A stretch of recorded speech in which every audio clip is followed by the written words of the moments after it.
চলুন সরাসরি শুরু করা যাক। আজকের এই বিশেষ আলোচনায় আমরা রবীন্দ্রনাথ ঠাকুরের সেই কালজয়ী গল্প অপরিচিতার একদম গভীরে প্রবেশ করব। সত্যি বলতে এটা নিছক কোনো প্রেমের গল্প নয়, বরং তৎকালীন সমাজের অন্ধ লোভ আর তার বিপরীতে দাঁড়িয়ে থাকা এক অদম্য নারী সত্তার এক তীব্র সংঘাতের গল্প। চলুন দেখি কিভাবে যৌতুক প্রথার মতো এক চরম অবমাননাকর প্রথার সামনে এক নারী তার আত্মমর্যাদা নিয়ে রুখে দাঁড়িয়েছিল। গল্পের শুরুতেই অনুপমের ওই বিখ্যাত আর কাব্যিক উক্তিটা আমাদের একেবারে আচ্ছন্ন করে ফেলে, তাই না? সে বলছে, এই জীবনটা না দৈর্ঘ্যের হিসেবে বড় না গুণের হিসেবে, তবু এর একটু বিশেষ মূল্য আছে। এটা সেই ফুলের মতো যার বুকের ওপরে ভ্রমর এসে বসেছিল। এই কথাগুলোর ভেতরেই কিন্তু লুকিয়ে আছে পুরো গল্পের সুর। আমরা বুঝতে পারি অনুপমের এই যাত্রাটা কতটা ব্যক্তিগত। তার জীবনের এমন এক অভাবনীয় মুহূর্তের কথা সে বলতে যাচ্ছে, যা তার পুরো অস্তিত্বকে একেবারে নাড়িয়ে দিয়েছিল। প্রথম অধ্যায়, আশ্রিত বর, অন্যের পরিচালিত জীবন। আমাদের গল্পের কথক অনুপমের সাথে একটু পরিচিত হওয়া যাক। ২৭ বছর বয়সী উচ্চশিক্ষিত এক যুবক। কিন্তু আশ্চর্যের বিষয় কি জানেন? নিজের জীবন নিয়ে তার কোনো মাথা ব্যথাই নেই, কোনো সিদ্ধান্ত সে নিজে নিতে পারে না। এক কথায় বলা যায়, সে তার মা এবং মামার হাতের পুতুল। নিজের এই চরম নিষ্ক্রিয় অতীত নিয়েই তার এই স্মৃতিচারণ। এই গল্পের সবচেয়ে আকর্ষণীয় দিক হল এর চরিত্রগুলোর চরম বৈপরীত্য। একদিকে আছেন অনুপমের মামা, যিনি বেশ উচ্চস্বরে কথা বলেন, অর্থের প্রতি যার এক অন্ধ মোহ, আর বিয়েটাকে যিনি স্রেফ একটা ব্যবসায়িক লেনদেন বা ক্ষমতার খেলা হিসেবেই দেখেন। আর ঠিক তার উল্টো দিকে আছেন কনের বাবা, শম্ভুনাথ বাবু। হয়তো তার অনেক টাকা পয়সা নেই, মানুষটা খুবই শান্তশিষ্ট, কিন্তু তার ভেতরে রয়েছে এক অটল, ইস্পাত কঠিন আত্মমর্যাদাবোধ। এই দুই সম্পূর্ণ ভিন্ন মানসিকতার সংঘাতটাই কিন্তু আমাদের আজকের আলোচনার মূল ভিত্তি। দ্বিতীয় অধ্যায়, সম্বন্ধ করে বিবাহ এবং উপযুক্ত পাত্রীর খোঁজ। চলুন দেখি এই সম্বন্ধটা আসলে কিভাবে গড়ে ওঠে। অনুপমের মামা তো বিয়ের ব্যাপারে একদম স্পষ্ট একটা হিসাব ছিল। তার এমন একটা পরিবার দরকার যাদের অনেক টাকা আছে, যাতে তাদের ইচ্ছে মতো শুষে খাওয়া যায়। কিন্তু আবার তারা এতটাই মাথা নিচু করে থাকবে যে মামার কথার ওপর কোনো কথাই বলবে না। তারা এমন একটা বউ চেয়েছিল যে এই বাড়িতে এসে একেবারে দাসীর মতো থাকবে। ১৫। কল্যাণীর বয়স তখন মাত্র ১৫ বছর। ভাবুন একবার, সেই যুগে ১৫ বছর বয়স মানেই তো মেয়ের বিয়ের জন্য সমাজের এক চরম চাপ। আর ঠিক এই বয়সের কারণেই কল্যাণীর বাবা শম্ভুনাথ বাবু বাধ্য হয়েছিলেন অনুপমের মামার ওই অপমানজনক যৌতুক আর গহনার দাবিগুলো মেনে নিতে। যে কোনো মূল্যে সঠিক সময়ে মেয়ের বিয়ে দেওয়াটাই তখন তার কাছে সবচেয়ে জরুরি ছিল। তৃতীয় অধ্যায়, ভেঙে যাওয়া বিয়ে, মর্যাদার চূড়ান্ত পরীক্ষা। এবার আমরা এসে পড়েছি গল্পের একদম নাটকীয় আর রুদ্ধশ্বাস মোড়ে। বিয়ের রাতের সেই চূড়ান্ত মুহূর্ত। বিয়ের রাতের ঘটনাগুলো পরপর একটু খেয়াল করুন। প্রথমে, বিয়ের কাজ শুরু হওয়ার আগেই অনুপমের মামা হঠাৎ দাবি করে বসলেন যে তিনি কনের সমস্ত গহনা মেপে দেখবেন।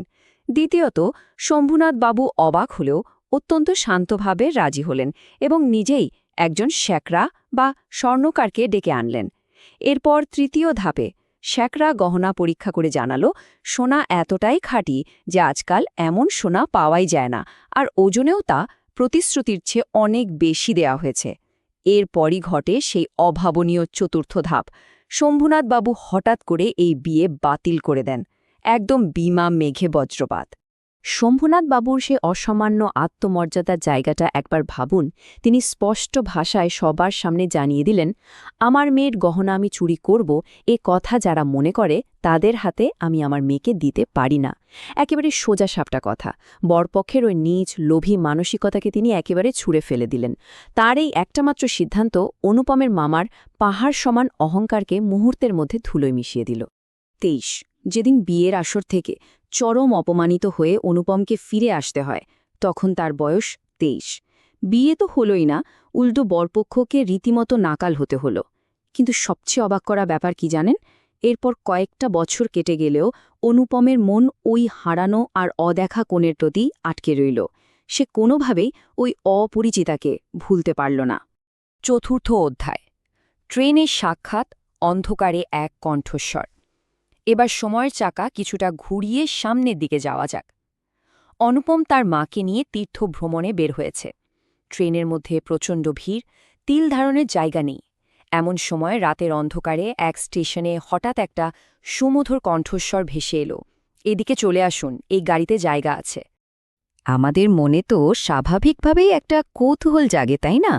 ট্রেনে এই নির্ভীক মেয়েটি কে?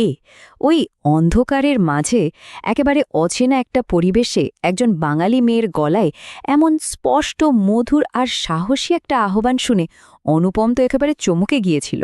চলুন এবার এই রহস্যময়ী আর প্রাণবন্ত তরুণীর দিকে একটু নজর দেয়া যাক। এই তরুণীটির কিছু কাজ কারবার আমাদের সত্যি অবাক করে দেয়। প্রথমত তার গলার স্বর অত্যন্ত নির্ভীক, অথচ কি সুমিষ্ট। সে ছোট ছোট মেয়েদের সাথে একেবারে শিশুর মতো আনন্দে মেতে উঠছে, স্টেশনে চানা কিনে তাদের সাথে নির্দ্বিধায় হাসতে হাসতে খাচ্ছে। কোনো সংকোচ নেই, কোনো জড়তা নেই। আর সবচেয়ে বড় চমকটা দেখা যায় যখন এক ব্রিটিশ অফিসারের সাঙ্গপাঙ্গরা তাদের ট্রেনের কামরা দখল করতে আসে। মেয়েটি একা, অত্যন্ত সাহসের সাথে তাদের রুখে দাঁড়ায়। অনুপমের সারা জীবনের যে নিষ্ক্রিয়তা, তার ঠিক বিপরীতেই মেয়েটির প্রাণশক্তি যেন এক বিশাল ধাক্কা দেয়। তার সাহসিকতার চূড়ান্ত রূপটা আমরা দেখি যখন রেলওয়ের একজন দেশি কর্মচারী এসে তাদের নেমে যেতে বলে।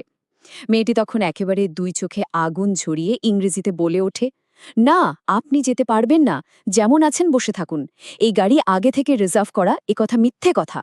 শুধু তাই নয়, সে সরাসরি ওই ব্রিটিশ কর্মচারীর টিকিট প্ল্যাটফর্মে ছুঁড়ে ফেলে দেয়।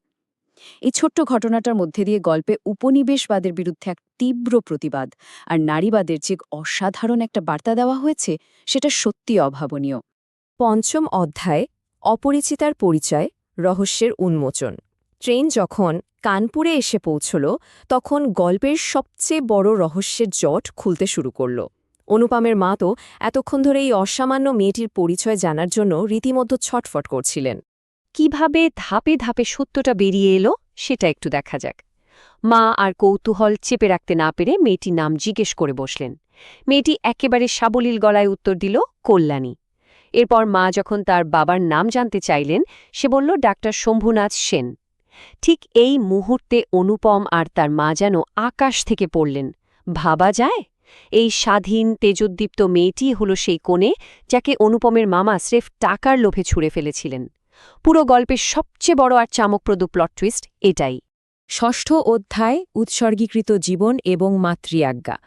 কল্যাণীর আসল পরিচয় জানার পর অনুপমের জীবনে এক আমূল পরিবর্তন চলে আসে। সে তার জীবনে প্রথমবারের মতো, একদম প্রথমবারের মতো তার মামার আদেশ অমান্য করে, সমস্ত বাধা বিপত্তি ঠেলে সোজা কানপুরে ছুটে যায় কল্যাণীর কাছে। সেখানে গিয়ে সে রীতিমতো হাতজোড় করে, মাথা নিচু করে শম্ভুনাথ বাবুর কাছে কল্যাণীকে বিয়ের প্রস্তাব দেয়। কিন্তু কল্যাণী তাকে ফিরিয়ে দেয়। কেন বলুন তো? কোনো রাগ বা অভিমান থেকে কিন্তু নয়। এর পেছনের মূল কারণটি হল মাতৃআজ্ঞা বা মাতৃভূমির প্রতি এক অটুট শপথ।